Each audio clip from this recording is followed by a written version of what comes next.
जब हम भगवान देवाधिदेव महादेव को जल चढ़ाते हैं, उसके 5 अलग अलग तरीके हैं। बहुत सावधानी से सुनना कथा, आपकी और हमारी जिंदगी की सार्थकता को सिद्ध करने वाली कथा।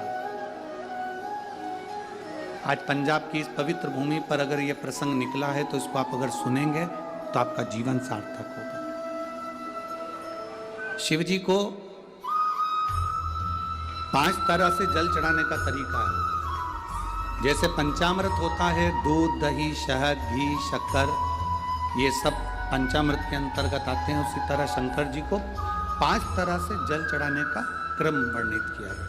अब उसको समझेंगे, बहुत सावधानी से समझिएगा। पहला, जल लेकर आए, सीधे डायरेक्ट शंकर भगवान के शिवलिंग पर चढ़ा दिया। ये प्रथम जल का चढ़ाने का तरीका। दूसरा, जहां से पानी बहकर जाता है, जहां से जल बहकर जा रहा है, उसके ठीक विपरीत जल उत्तर में जा रहा है, आप दक्षिण में खड़े होंगे और दक्षिण में खड़े होकर उत्तर की ओर मुख करेंगे और शिव जी को जल समर्पित करेंगे। ये रोग मुक्ति करने वाला है और हमारे रोग पर हमें विजय प्रदान करने वाला। ये जल चढ़ाने का तरीका। एक, सीधे मंदिर में गए, लोटा भरकर जल उठाया, शिव जी को चढ़ा दिया। दूसरा जल, जहाँ से पानी बहता है, शिव जी का चढ़ा हुआ जल जहाँ से बहकर जाता है, उसके ठीक विपरीत में शिव जी का जल इधर जा रहा है तो तुम यहाँ खड़े हो, तुम यहाँ बैठो, यहाँ मत बैठना, यहाँ मत बैठना, इधर बैठो। अगर रोग का निवारण है तो यहाँ बैठकर। तीसरा, अशोक सुंदरी से जल चढ़ाते चढ़ाते शिवलिंग तक लेकर जाना और शंकर भगवान के शिवलिंग पर पूर्ण जल समर्पित करना। ये तीसरा तरीका। ये कार्य की सिद्धता के लिए। हम जब किसी से आस ना लगाकर परमात्मा से विनती करते हैं तो वो विनती करने का तरीका। तीसरा। चौथा, शिव जी पे चढ़ा हुआ जल 5 जगह पर समर्पित करना। गणेश जी, कार्तिकेय, अशोक सुंदरी, शिवलिंग और जलाधारी। ये चौथा क्रम है। जब जिस नारी का, जैसे एक पत्र है, देखिए,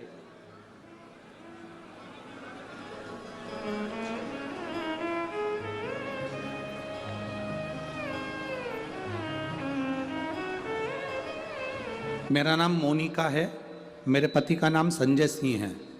मैं दिल्ली स्वरूप नगर की निवासी हूँ। कहीं बैठी हूँ तो हाथ हिला सकती हैं। अगर कहीं बैठी हों तो हाथ हिला सकती हैं। मेरा नाम मोनिका है, मेरे पति का नाम संजय सिंह है। मैं दिल्ली स्वरूप नगर की निवासी हूँ। मेरा फ़ोन नंबर ये है। कहीं बैठी हैं? अच्छा, सीढ़ी पर है। ठीक है, आप हाथ हिला दीजिए।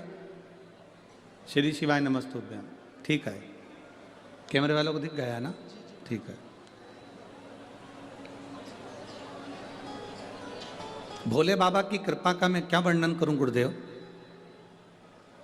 आप जो जल चढ़ाने का तरीका वर्णित करते हो, अगर उसको नियम से धारण करने वाला व्यक्ति होता है तो बाबा सुनता जरूर है। गुरुदेव, 2013 में मेरी शादी हुई, मुझे संतान का सुख नहीं हुआ। 10 साल हो गए, औलाद नहीं हुई।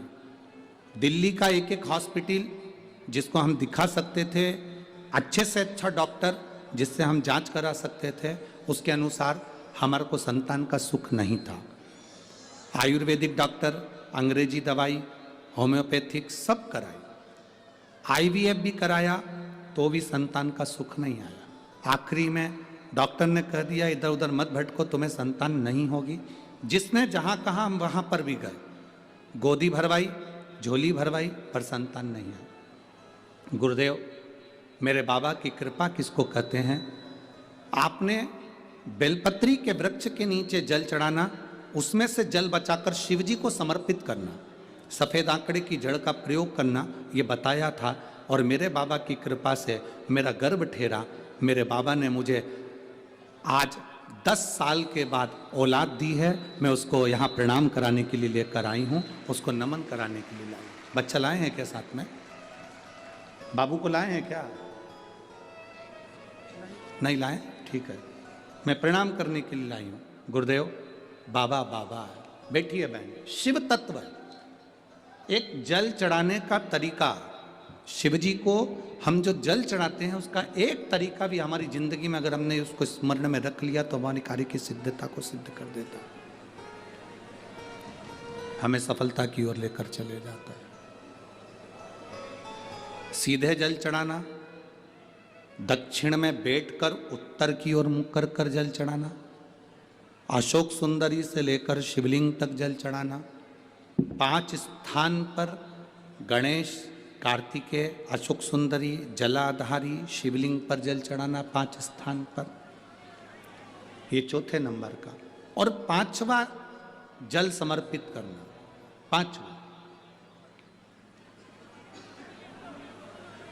5वें नंबर का जल।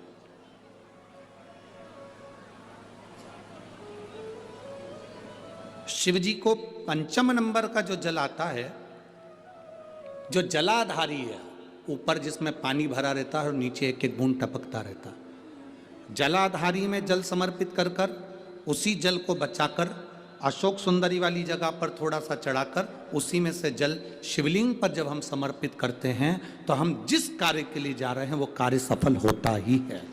ये 5वां नंबर का जल समर्पण।